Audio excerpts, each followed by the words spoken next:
habitons et nous habiterons dans la maison de l'Éternel. Nourris-nous, Seigneur, cher Saint-Esprit, agis.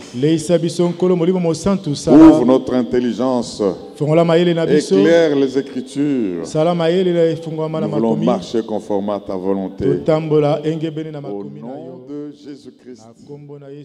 Amen. Acclame bien notre Dieu, notre roi. Merci. Alléluia. Alléluia. Bien-aimés frères et sœurs, encore une fois, bonsoir. Je crois que vous êtes heureux de participer à la dernière campagne d'études bibliques de l'année et même dans ce lieu ici où nous sommes. Amen. Amen. C'est historique et c'est un plaisir aussi. Pour ceux qui nous ont rejoints, nous sommes en train de parler du ministère prophétique selon les Saintes Écritures. Parce que c'est un ministère et une activité importante aux yeux de Dieu. Dès la création de l'homme. Et que le péché a introduit la chute. Ce n'était plus possible de comprendre la volonté de Dieu facilement. Et Dieu a commencé d'utiliser de ses serviteurs les prophètes. Et je voudrais que nous puissions comprendre que même aujourd'hui, le Seigneur veut que cela soit non seulement compris mais pratiqué. Chacun selon que l'Esprit va l'utiliser et le conduire. Quand David dit ta parole est une lampe à mes pieds, cela ne veut pas dire que nécessairement il avait la parole, le livre qu'il lisait tous les jours et ça l'éclairait. C'est vrai qu'il avait autour de lui des voyants, il avait autour de lui des prophètes. Et maintenant, ce qui éclairait sa marche, c'est tout ce que la parole de Dieu avait déclaré, même la prophétie. Parce qu'à un moment de votre marche, ce que Dieu a déclaré sur votre vie devra vous éclairer quand vous n'avez plus de repères. Et c'est cela combattre le bon combat de la foi. C'est le combat tel qu'il y a eu des prophéties et des dons sur moi comme sur Timothée. Mais dans les choses telles que je le vois et que je les entreprends, je me rends compte que ça va le contraire de ce qui a été dit sur moi. Alors, parce que je crois que la prophétie doit s'accomplir même si ce que je vois est contraire. Je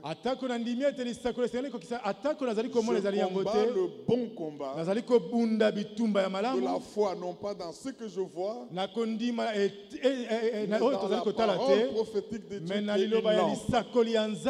est une lampe à mes pieds. Et je marche. Alléluia. Alléluia. C'est si bien aimé que nous pouvons définir aussi la prophétie comme étant l'interprète et l'auxiliaire de l'œuvre de Dieu pour le salut de l'humanité. Nous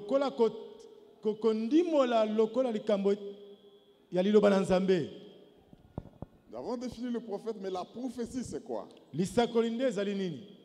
Considérer la prophétie comme étant l'interprète et l'instrument ou l'auxiliaire de l'œuvre de Dieu pour le salut de l'humanité.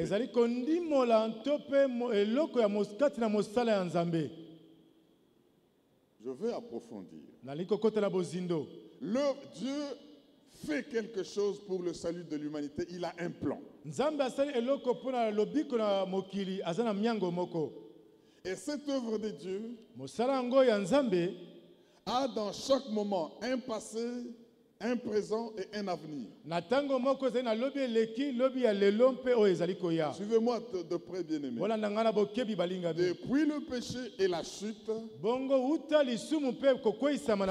a entrepris une œuvre pour le salut de l'humanité. Depuis lors, dans chaque génération, l'œuvre de Dieu pour le salut de l'humanité a un passé, un présent et un avenir. Alors, que fait le prophète? Le prophète, dans le plan de l'œuvre de Dieu, il contemple l'avenir. Il contemple le plan que Dieu veut réaliser pour sauver. Donc le plan de l'œuvre de Dieu pour sauver devient une norme pour le prophète.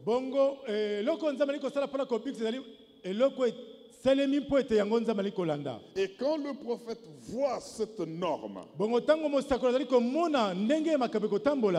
alors il fait exactement tout ce qu'il faut pour être conforme à ce plan de salut de l'humanité. Ainsi, bien-aimé, la prophétie contemple la norme, la prophétie contemple l'œuvre de Dieu et le plan que Dieu a dans l'avenir. La prophétie dirige le présent et la prophétie interprète le passé. Parce que je répète, j'insiste, Dieu entreprend une œuvre pour le salut de l'humanité. Et cette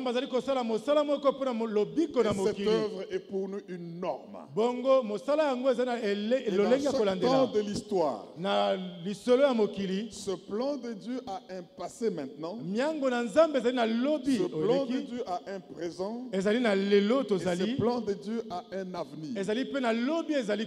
Maintenant, le prophète, au vu de ce qui vient, il dirige le présent. Vous allez comprendre avec moi que le prophète, c'est un homme d'action. Parce qu'il doit agir, sinon une catastrophe peut venir. Et non seulement il dirige le présent, il interprète aussi le passé. Regardez à la Pentecôte. Quand l'onction est descendue, les fusions de l'esprit étaient là. Les gens ont commencé à parler en langue, à interpréter, on voyait comme des flammes de feu sur leur tête. Maintenant, comme il y avait une confusion dans la foule qui a accouru, Pierre, voyant ce plan de Dieu, qui doit aller jusqu'aux extrémités de la terre, Pierre, voyant les gens accourant et venus de toutes parts,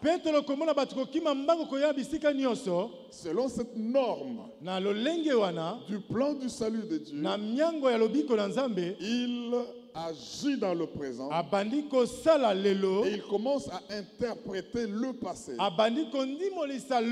en leur disant ceci qui arrive, ce qui arrive ici, c'est ce qu'ont dit les prophètes. Il commence à citer Joël. Joël l'a dit ceci: dans les derniers temps, dit Dieu, je répandrai de mon esprit sur toute chair. Vos fils et vos filles prophétiseront. Vos jeunes gens auront de visions sur mes serviteurs et sur mes servantes. Je répandrai de mon esprit. Ils prophétiseront. Vous voyez ça? La prophétie, conformément à l'œuvre du plan du salut de l'humanité, permet d'avoir la norme pour parler. Ou pour avoir la vision, il dit, je répandrai sur mes serviteurs et sur mes servantes. Il n'y a plus de distinction de sexe. De mon esprit et ils prophétiseront. Mais comme pour prophétiser, on peut y aller par vision, il y aura qui aura des visions. Et comme pour prophétiser, on peut avoir un discours suite à ce qu'on a compris de Dieu, on peut parler. Tout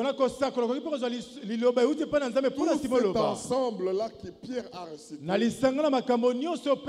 tourne autour du prophétisme. Alléluia. Alléluia. Donc, bien-aimé, la prophétie, chaque fois donc, fait une synthèse des différents moments de l'œuvre de Dieu. Comme le passé doit être compris. On vous dira, j'ai fait ceci à vos pères en Égypte. Voilà, quand ils sont entrés dans le désert, ils m'ont éprouvé et j'ai dû faire cela. Et maintenant, voilà que vous qui êtes maintenant les descendants, vous voulez faire ceci. Je dis pour que vous puissiez avancer. Donc, le prophète, au vu de la norme qui est l'œuvre de Dieu pour sauver, aide le peuple à comprendre ce qui est arrivé hier, le poussant à agir dans le présent. Ou alors il tombe dans la mort qui est devant lui, ou il est sauvé. Voici, je dresse devant vous la vie et la mort, la bénédiction et la malédiction. On lui explique et on dit à l'homme maintenant, devant ses responsabilités, choisis.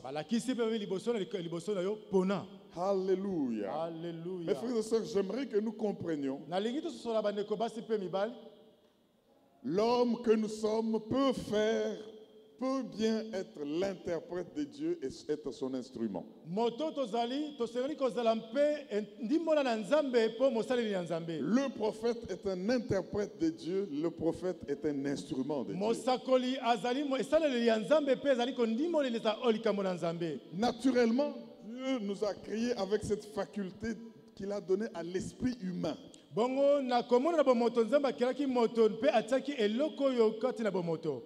Interpréter Dieu et être son instrument, c'est une fonction noble de l'intelligence de l'homme.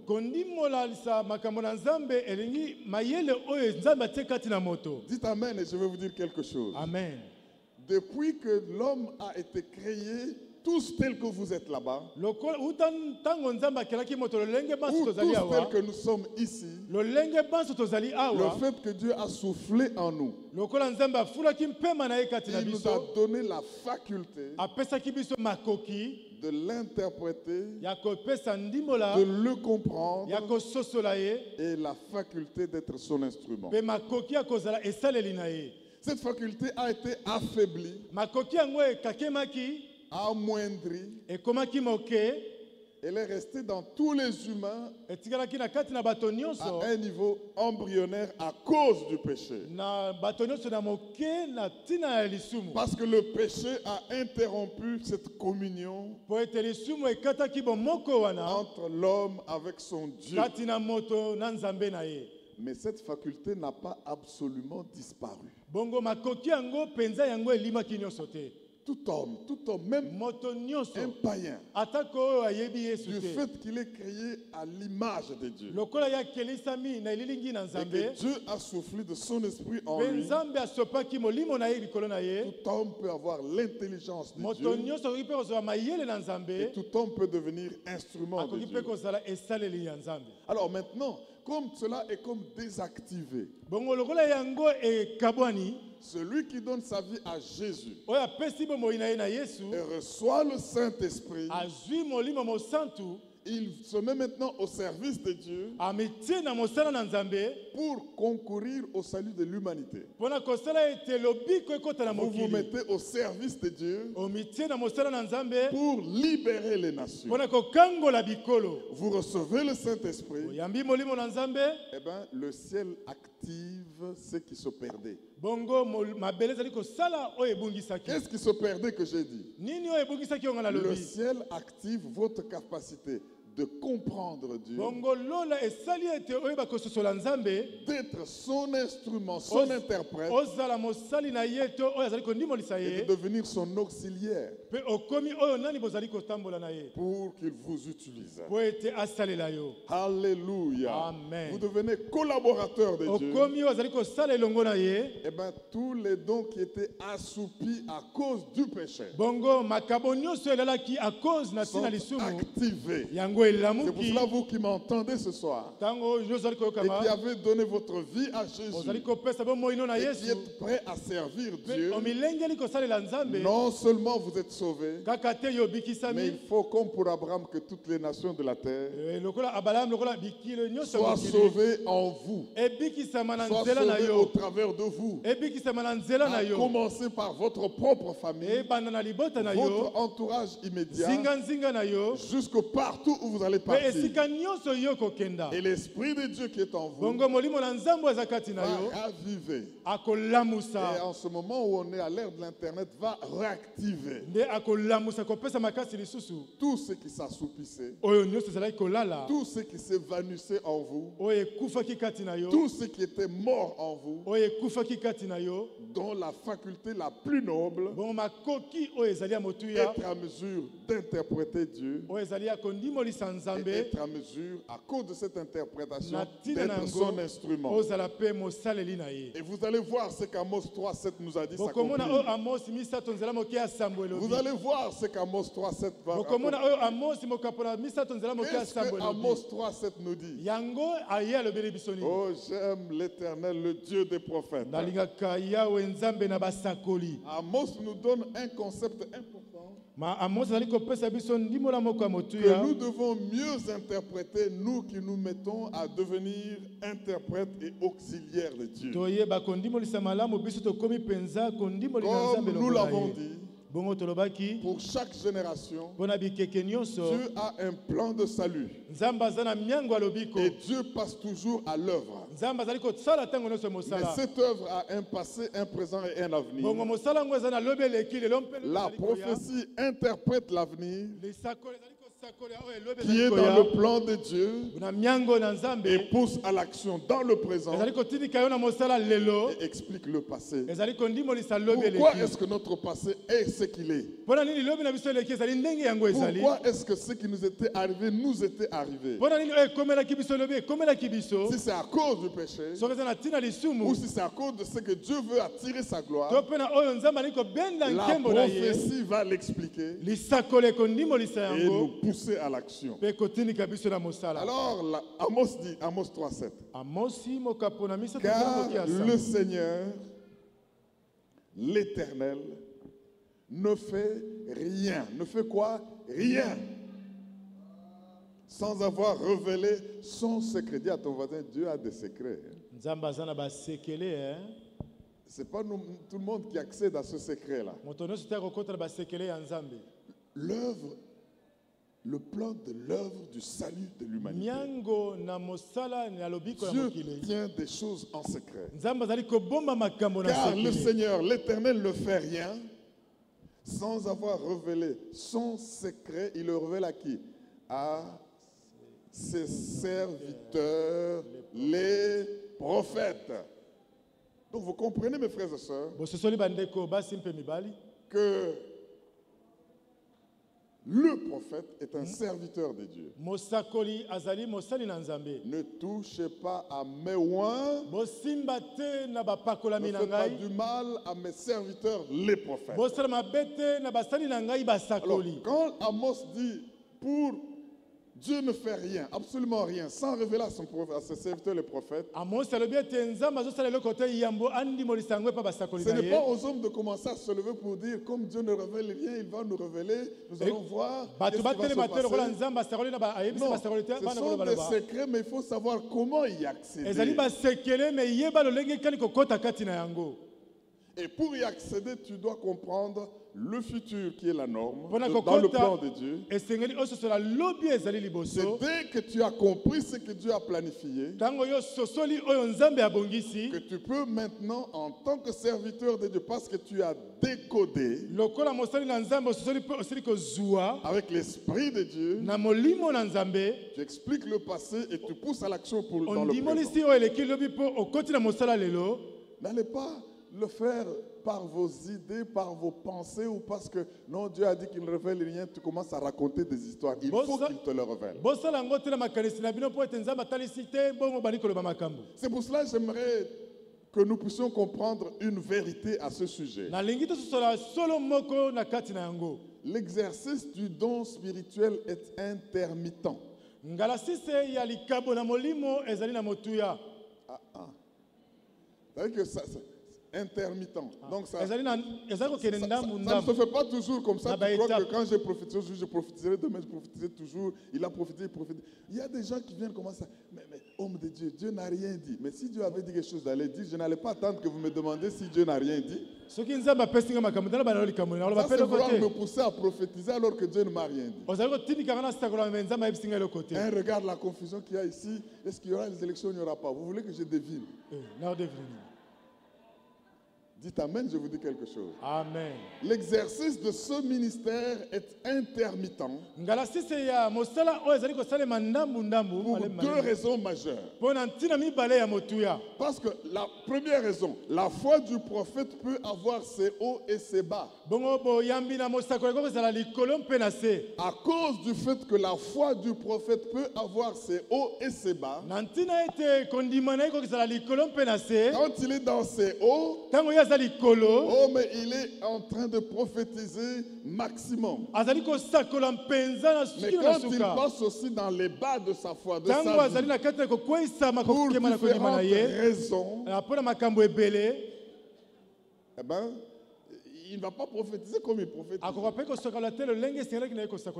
Mais la prophétie, l'exercice en est intermittente pour une deuxième raison. Parce que toute révélation prophétique répond à un besoin actuel déterminé. Le prophète ne prophétise pas pour faire du bien aux gens. Pour le moment ici, il y a un besoin déterminé. Comme nous l'avons dit, il est l'interprète de Dieu, il comprend l'œuvre du plan de Dieu. Ce n'est que dès qu'il a compris cela qu'il peut voir qu'est-ce que Dieu veut qu'il dise maintenant. Sans cela, bien-aimé, si nous libérons des prophéties qui ne répondent pas aux besoins du moment, ce sont les choses qui nous passent par notre tête et nous prophétisons selon notre norme. Donc mes frères et sœurs, les prophètes ont une conscience directe du moment où Dieu éveille leur esprit à la prophétie. Je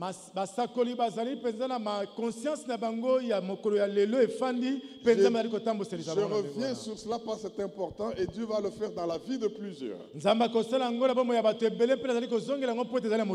Chaque vrai prophète, il sait exactement à quel moment l'esprit a réveillé sa conscience prophétique. Ainsi que beaucoup de prophètes pouvaient dire, la main de l'Éternel était sur moi. Il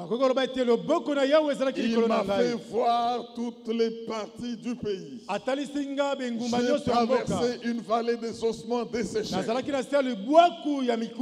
Donc ça c'est un moment précis. Le prophète en est conscient et il peut même les graver comme cela a été écrit. Si tu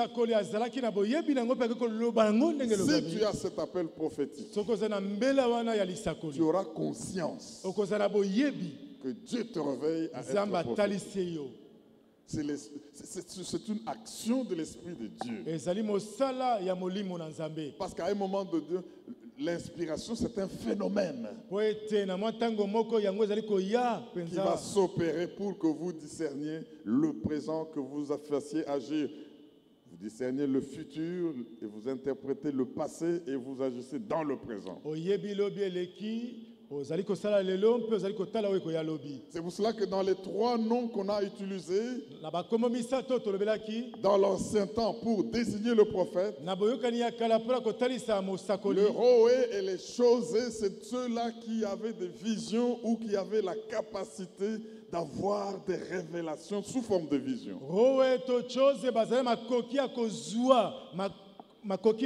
Mais les nabis, eux, il peut n'avoir pas eu une vision, mais il y a intellectuellement en lui l'esprit qui fait et formule des phrases et des paroles qu'il sort seulement. Et il donne ce qu'on appelle un discours inspiré. Bien-aimé dans le Seigneur, Dieu dit, je répandrai de mon esprit. Il y en a qui auront des visions. Il y en a qui vont prophétiser. Donc, même dans le Nouveau Testament, Dieu se sert des visions.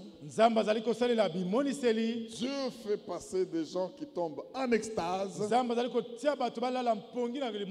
Comme Pierre qui attendait à manger et qui s'est assoupi, qui est tombé en extase. Et commence à avoir une vision avec des nappes, avec ceci et cela. Tu manges, je ne tue pas, je ne mange pas. Je ne mange rien d'impur, tu manges. Il ne comprend pas de quoi il s'agit. Mais avec le temps, il reçoit la révélation. Et dès qu'il a compris le plan du salut de Dieu qui est dans l'avenir, il a compris, et dès qu'on a frappé à sa porte, il est allé provoquer la Pentecôte chez les païens. Chez Corneille. Voilà comment agit l'esprit prophétique. Et nous avons vu, mes frères et sœurs, que Jésus-Christ était ce prophète par excellence qui a été promis. Et si tu as ce Christ en toi, lui qui a été le prophète par excellence, si l'Esprit de Dieu qui doit nous révéler, nous conduire dans la vérité, c'est un conducteur. Et Jean 16,13 nous dit, il vous conduira dans toute la vérité. Et il vous annoncera des choses à venir. Et le Seigneur dit, je ne vous laisse pas orphelin. Vous aurez le consolateur. Un autre, moi-même. Mais ça, c'est une promesse depuis longtemps, nous l'avons vu avec Moïse.